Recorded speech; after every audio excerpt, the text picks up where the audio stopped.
Olha, o Arduino Uno que pode até ter Uno no nome, mas não se engane, viu? Isso aqui não é uma simples atualização. É uma mudança fundamental, uma peça de hardware que, na verdade, cria uma categoria de dispositivo totalmente nova. E nesta análise, a gente vai descobrir o porquê.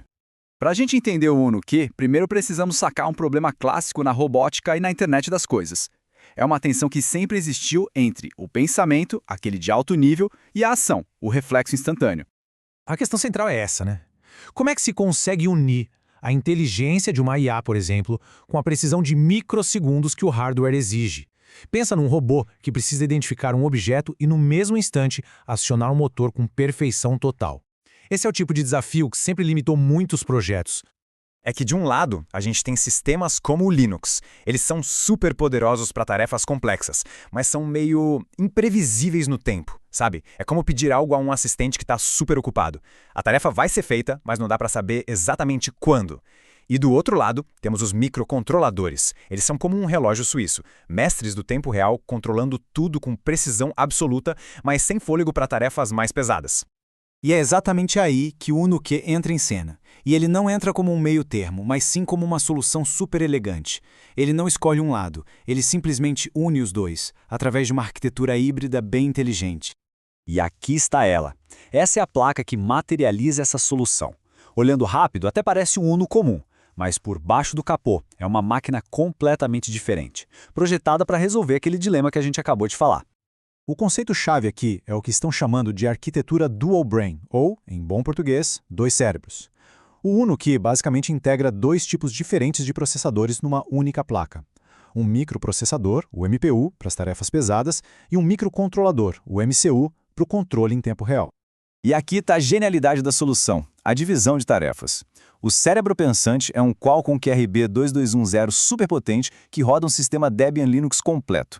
Ele cuida da IA, da visão, do áudio e da conectividade.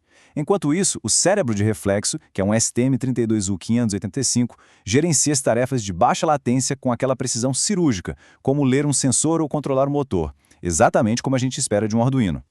Para colocar todo esse poder em perspectiva, vamos dar uma olhada e comparar o Uno Q com as placas Uno que a gente já conhece bem, o clássico R3 e o mais recente R4. A diferença, gente, é gritante. Essa tabela aqui mostra a escala da evolução de um jeito que, uau! Não estamos falando de melhorias pequenas, sabe? A velocidade do clock salta de 16 MHz no R3 para 2000 MHz no Uno Q. A memória vai de míseros 2 KB para 2 GB. Os números falam por si, é um salto de ordens de magnitude em poder de computação. Então, o ponto crucial é este. O Uno Q não é só um Uno mais rápido, é uma nova classe de dispositivo. Ele é capaz de fazer coisas como streaming de vídeo, rodar IA na borda e até mesmo funcionar como um computador de mesa. Coisas que seriam completamente impossíveis nas gerações anteriores. Mas claro, com tanto poder assim, vem também algumas considerações importantes. Para a gente entender de verdade o Uno Q, precisamos olhar tanto para as suas vantagens incríveis, quanto para os pontos que exigem um pouco mais de atenção. As vantagens são bem claras. A gente está falando de poder de processamento para rodar IA e visão computacional, um sistema Linux completo que dá uma flexibilidade enorme, conectividade de ponta com Wi-Fi 5 e Bluetooth 5.1 e até a capacidade de virar um mini computador. E o melhor, tudo isso mantendo a compatibilidade com o formato do Shields Uno e ainda adicionando o conector Quick para facilitar a expansão. Por outro lado, existem uns pontos importantes para a gente considerar.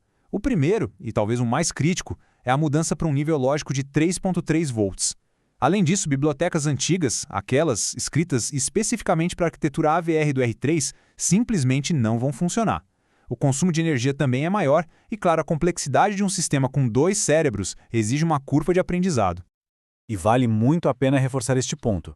Se já existe um ecossistema de shields e sensores de 5 volts, a migração para o Uno QI vai exigir o uso de conversores de nível lógico ou uma verificação bem cuidadosa da compatibilidade para evitar qualquer dano ao hardware.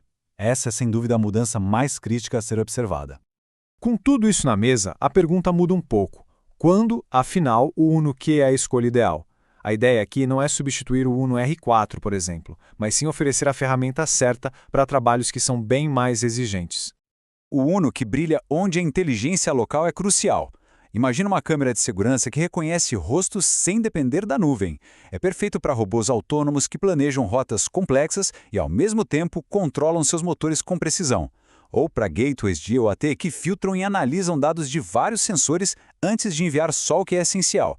Ele também abre as portas para a criação de quiosques interativos e, claro, serve como uma plataforma educacional fantástica. Essa citação aqui resume perfeitamente a importância estratégica dessa placa. Ela não pertence ao mundo nem a outro. Ela é a ponte. O UnoQ conecta a simplicidade e a confiabilidade dos microcontroladores com o poder e a flexibilidade do Linux, criando algo genuinamente novo e muito, muito poderoso. Ao unir esses dois mundos, o UnoQ abre um novo universo de possibilidades. Ele quebra barreiras que antes exigiam vários dispositivos e sistemas super complexos. A questão final, então, não é o que a placa pode fazer, mas o que vai ser construído com ela. Que projetos inteligentes vão nascer com todo esse poder em mãos?